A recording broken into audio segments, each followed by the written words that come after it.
So there, he's explained what sets him apart from everybody else. He's given them his brand. And then you follow up with the question, either, which of these would you like to talk about first? Or are there any of those that you'd like to explore in more detail or like to talk about in more detail? Or do you have any questions on those? And that way, you're leading the conversation into your strengths, which is exactly where you want the conversation to lead. You're showing some leadership there because you've taken the conversation in a different direction, but you're also handing over that into really just what they want to talk about, but it is relative to your strengths. Okay. Again, that number 4 is what makes you different from everyone else that we may have talked with, and that's your brand, your unique selling proposition. So let's talk about number 5, biggie. How much will you cost us? So a lot of times they'll ask that in the phone interview because they want to make sure that you guys are in the same ballpark, that they're not going through this entire hiring process and you are, $50,000 apart in what your expectations are. They also want to know, if you are too cheap. So if they're looking for somebody at $175,000 level and you're looking for 105, they know that you're not at their level. That's not where they want to be. But it is very, very important that you don't specifically answer that question until they've offered you the job. And you may be thinking, oh, that's easier said than done. With my clients, I've got a 7-step process for negotiating. It usually gets about 10 to 15% of an increase. I think this year it's about 11, maybe specifically 11.7% for those people who have used this 7-step process. So it's not uncommon to get 10 or 15%. And there have been times in my career that I have seen 25, 30% increase using these steps. But really, one of the important steps is don't talk about money in the phone interview, in the face-to-face interview, and they will pressure you, but you really have to remain open.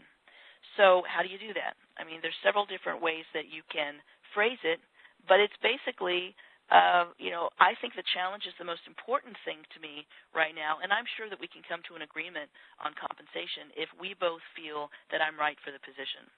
Or, I can speak more intelligently to what my compensation needs would be once I know more about the position. And then you follow up with a question about the position. Does this have large reporting responsibility? Or what's the amount of P&L that I would be responsible for in this position?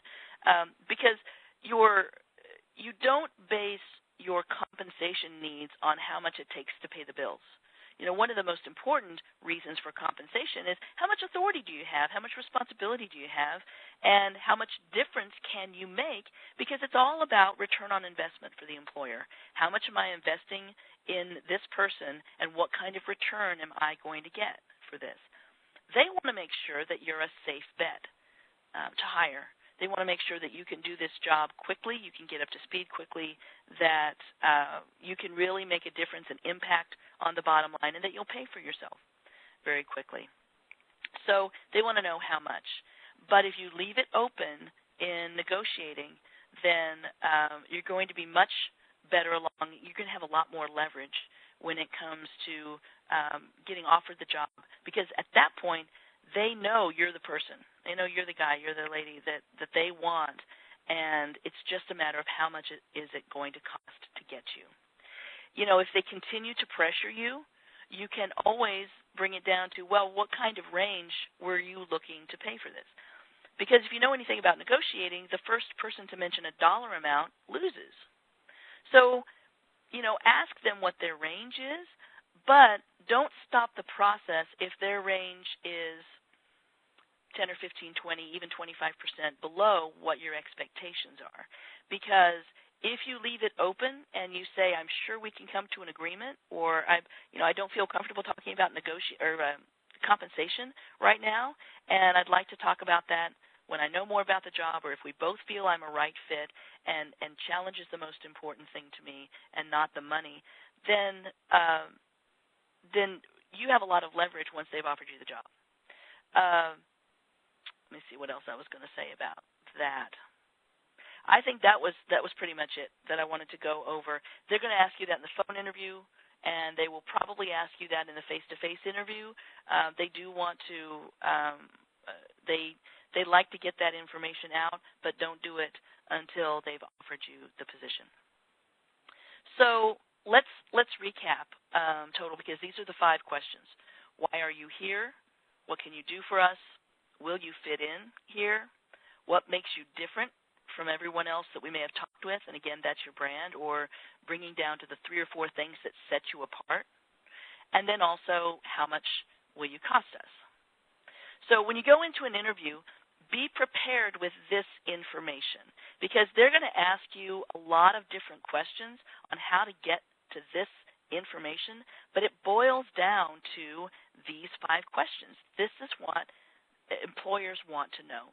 And it's all about them. Keep that in mind throughout the entire process, whether it be your resume or even any kind of marketing materials that you have, like cover letters, your online presence, and then your phone interviews and your face-to-face interviews.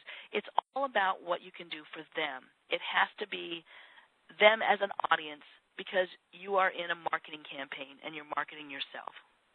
Okay? You need to have specific, compelling answers to each of these questions. And you have to be able to answer those without hesitation. And if you do, then you're going to be far ahead of your competition. So I'd like to go into question and answers, and I'd like to be able to do a little bit of possibly some coaching if people have particular issues, they have particular questions that they may have encountered that they feel that they didn't answer effectively in an interview. And then I also want to say, before we go into questions, that I do have 2 open spots for new clients. I had one just finish the relationship, the coaching relationship with me, and then another just got a position as an accounting leader with a college here in town. So if you are interested in talking with me, you can certainly email me at Tammy, Tammy, at beyondjobsearching.com, or you can reply to any of the emails that I've sent. And I would want you to include your resume with that email. Or you can call me, and call my office. My number is 816-600-2478. And I'd be happy to have a conversation with you to see if there's a good fit, just to explore what your career is. And I'd be happy to give you any assessment on your resume or what I can do for you.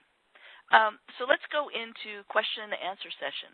What I'd like for you to do, if you are listening in, I know that we have actually more people listening in the web than we do online. On the phone. So if you have questions, and let me bring this information up here. If you have questions, I'd like for you to type them up if you're listening in online. And then if you have questions via phone, I'd like you to press *2 to ask a question on the phone. I'd be happy to coach you during this time. So let's go to the questions that we have online. So we've got Louie Lenexa. Tammy, I heard someone say that in a face-to-face interview, I am being interviewed by everyone, from the receptionist to the actual person conducting the interview. That's a really good point. And so you say, is that true? Yeah. In fact, I remember when I was hiring, it was a particularly high position. I was in a hiring position, and I had simply asked for a thumbs up, thumbs down from the lady that brought in the candidate, and she gave him a thumbs down, and I really took that into consideration. As a matter of fact, I think that last time I heard it was about 2/3 of executives say that they take into consideration what their secretaries say.